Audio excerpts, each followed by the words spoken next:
శ్రీశైలం జ్యోతిర్లింగం శక్తిపీఠం రెండూ కొలువైన పరమ పవిత్ర క్షేత్రం శ్రీశైలం. 12 జ్యోతిర్లింగాలు 18 శక్తిపీఠాలలో ఒకటైన శ్రీశైల ఆలయం విశిష్టత అందరికీ తెలిసిందే. అయితే ఇక్కడ రాజకీయాలు కూడా అంతే ప్రాముఖ్యతను సంతరించుకున్నాయి అనే చెప్పాలి. 2014లో రాష్ట్రమంతా టీడీపీ గాలి వీచినా ఇక్కడ వైసీపీ బంపర్ మెజారిటీతో గెలిచింది. ఇక 2019లో అయితే ఏకంగా 60% ఓట్లను సాధించింది. మరి ఈసారి శ్రీశైలంలో పరిస్థితి ఎలా ఉంది? రాజకీయ సమీకరణాలు వైసీపీకి అనుకూలంగా ఉన్నాయా లేక టీడీపీకా? ఏ అభ్యర్థి బరిలోకి దిగితే పరిస్థితులు ఎలా ఉండనున్నాయి? ఏ పార్టీకి గెలుపు అవకాశాలున్నాయి?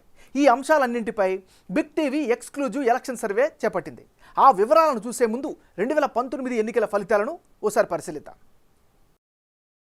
2019 ఎన్నికల్లో శిల్పా చక్రపాణి రెడ్డి వర్సెస్ బుడ్డా రాజశేఖర్ రెడ్డి వీళ్ళిద్దరి మధ్యనే ప్రధానంగా పోటీ జరిగింది. అప్పుడు వైసీపీకి ఏకంగా 61% ఓట్లు దక్కాయి. తెలుగుదేశం పార్టీకి కేవలం 35% ఓట్లు మాత్రమే వచ్చాయి. ఇతరులకు 3%, జనసేనకు కేవలం 1% మాత్రమే ఈ నియోజకవర్గంలో ఓట్లు దక్కాయి. అంటే 2019 ఎన్నికల్లో ఈ నియోజకవర్గంలో వార్ వన్ సైడ్ అయ్యింది అనే చెప్పాలి. వైసీపీ అభ్యర్థిగా పోటీ చేసిన శిల్పా చక్రపాణి రెడ్డి ఏకంగా 61% ఓట్లు సాధించి ఘన విజయం సాధించారు. ఆయనపై పోటీ చేసిన టీడీపీ అభ్యర్థి బుడ్డా రాజశేఖర్ రెడ్డికి కేవలం 35% ఓట్లు మాత్రమే వచ్చాయి. జనసేన అభ్యర్థిగా పోటీ చేసిన నన్నపురెడ్డి సుజలకు కేవలం 1% ఓట్లు మాత్రమే పోలయ్యాయి. అయితే వైసీపీ ల్యాండ్ స్లైడ్ విక్టరీ వెనుక ఫ్యాన్ గాలితో పాటు మరికొన్ని విషయాలు కూడా ఉన్నాయి. 2014 ఎన్నికల్లో బుడ్డా రాజశేఖర్ రెడ్డి వైసీపీ తరపున బరిలోకి దిగి గెలిచారు. అయితే 2017లో ఆయన పార్టీ మారారు. అదే సమయంలో అప్పటి వరకు టీడీపీలో ఉన్న శిల్పా బ్రదర్స్ వైసీపీ కండువా కప్పుకున్నారు. వైసీపీ స్థాపించినప్పటి నుంచి మామూలుగానే శ్రీశైల నియోజకవర్గ ప్రజల్లో ఆదరణ ఎక్కువగా ఉంది. దీనికి తోడు 2019లో వైసీపీ వేవ్ నడిచింది. ఇవే కాకుండా బుడ్డా రాజశేఖర్ రెడ్డి సోదరుడు బుడ్డా శేషరెడ్డి కూడా వైసీపీకి తన మద్దతును ప్రకటించారు. దీంతో టీడీపీ ఓట్ షేర్ దారుణంగా పడిపోయి కేవలం 35%కే పరిమితమైంది. ఈ కారణాల అన్నింటితో వైసీపీ గ్రాండ్ విక్టరీ సాధించింది. అయితే ఈసారి కూడా వీరిద్దరనే మరోసారి తలపడేందుకు సిద్ధమయ్యారు. మరి తాజా పరిస్థితులు ఎవరికి అనుకూలంగా ఉన్నాయో అన్న దానిపై బిగ్ టీవీ నిర్వహించిన సర్వే రిపోర్టును ఇప్పుడు చూద్దాం. ముందుగా ప్రస్తుతం ఎమ్మెల్యేగా ఉన్న శిల్పా చక్రపాణి రెడ్డి గ్రాఫ్ ఎలా ఉందో చూద్దాం. ఆయనకు అనుకూలించే ప్రతికూలించే అంశాలను బేరీజు వేద్దాం. ముందుగా శిల్పా చక్రపాణి రెడ్డికి ప్లస్ పాయింట్స్ ఏమిటి? ప్రజల్లో అయితే మంచి సానుకూలత ఈయన పట్ల కనిపిస్తోంది.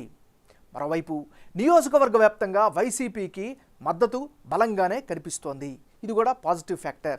ఇక స్థానిక సమస్యలపై వెంటనే స్పందిస్తారు అనేటటువంటి అభిప్రాయం ఈయన పట్ల వ్యక్తమవుతుంది. మరోవైపు ప్రజలు కేడర్తో నిత్యం టచ్లో ఉండడం కూడా ఈయనకి అదనపు బలం. మరోవైపు సేవా కార్యక్రమాలను కూడా కొనసాగిస్తున్నారు. ఇవన్నీ కూడా శిల్పా చక్రపాణి రెడ్డికి సంబంధించిన పాజిటివ్ ఫ్యాక్టర్స్. మరి ఈయనకి సంబంధించిన మైనస్ పాయింట్స్ ఏంటి? గ్రామీణ ప్రాంతాల్లో సమస్యలపై దృష్టి పెట్టలేదు అనే అభిప్రాయం సర్వేలో వ్యక్తమవుతుంది. మరోవైపు సాగునీటి సమస్యలపై చాలామంది రైతుల్లో నిరుత్సాహం అయితే కనిపిస్తోంది. మరోవైపు ప్రస్తుతం హాట్ టాపిక్గా ఉన్నటువంటి అంగన్వాడీ మున్సిపల్ సిబ్బందిలో ఉన్న వ్యతిరేకత కూడా ఈయనకి మైనస్ అయ్యే అవకాశం కనిపిస్తుంది. సున్నిపెంటలో తాగునీటి సమస్యను పరిష్కరించలేదు అని స్థానికంగా పెద్ద ఎత్తున వ్యతిరేక అభిప్రాయంతో కనిపిస్తున్నారు. ఆత్మకూరు మండలంలో కూడా డంప్ యార్డ్ సమస్యను నెరవేర్చకపోవడం కూడా ఈయనకి మైనస్ అయ్యే అవకాశం కనిపిస్తుంది. ఏదేమైనా ఇవి శిల్పా చక్రపాణి రెడ్డికి సంబంధించిన ప్లస్ పాయింట్స్, మైనస్ పాయింట్స్. ఇక టీడీపీ టికెట్ దక్కించుకుంటారని ఆశిస్తున్న బుడ్డా రాజశేఖర్ రెడ్డి పరిస్థితి ఎలా ఉంది? ఆయన ప్లస్లు ఏమిటి, మైనస్లు ఏంటో ఓసారి పరిశీలిద్దాం.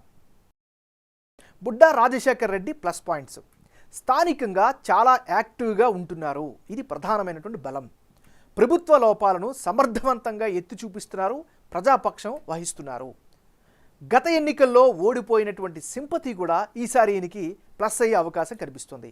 ఇది ఈయనకి సంబంధించినటువంటి ప్లస్ పాయింట్స్. మరి బుడ్డా రాజశేఖర్ రెడ్డి మైనస్ పాయింట్స్ ఏంటి? శిల్పా చక్రపాణికి గట్టి పోటీ ఇవ్వలేరు అనేది ప్రజలు భావించడమే ఈయనకి ప్రధానమైనటువంటి అడ్డంగా కనిపిస్తుంది. ఇది ఈయనకి సంబంధించినటువంటి ప్లస్లు, మైనస్లు. ఈ నియోజకవర్గానికి సంబంధించినటువంటి కులాల వారీగా లెక్కలు ఎలా ఉన్నాయి, ఏ పార్టీకి ఎవరి మద్దతు ఎంత ఉందో కూడా సర్వే చేసింది బిగ్ టీవీ.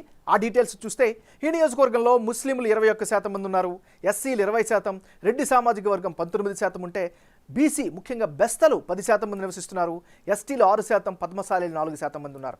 అంటే శ్రీశైలం నియోజకవర్గంలో అత్యధిక సంఖ్యలో ఉన్నవారు ముస్లింలు. మొత్తం ఓటర్లలో వారి వాటా 21%. 2004 నుంచి ఇక్కడి ముస్లింలంతా కాంగ్రెస్కు మద్దతు ఇస్తూ వస్తున్నారు. వైఎస్ఆర్ మరణం తర్వాత జగన్ పార్టీకి తమ మద్దతును కొనసాగిస్తూ వస్తున్నారు.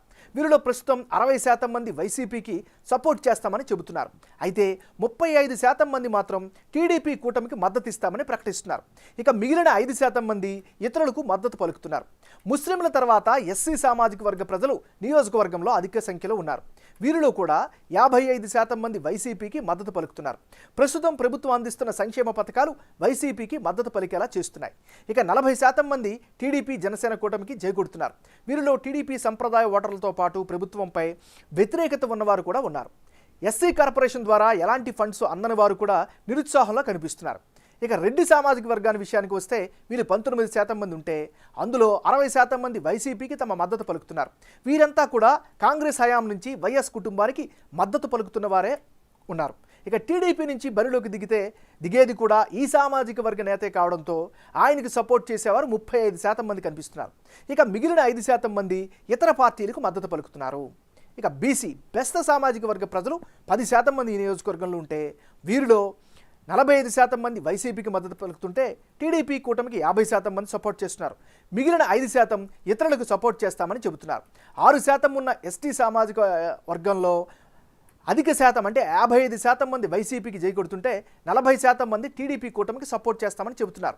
4% ఉన్న పద్మశాలి సామాజిక వర్గ నేతల్లో కూడా 40% మంది వైసీపీకి, టీడీపీ కూటమికి 55% మంది, ఇతరులకు 5% మంది సపోర్ట్ చేస్తారని బిగ్ టీవీ సర్వేలో తేలింది.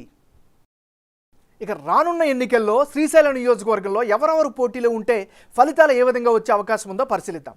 ముందుగా శిల్పా చక్రపాణి రెడ్డి వర్సెస్ బుడ్డా రాజశేఖర్ రెడ్డి.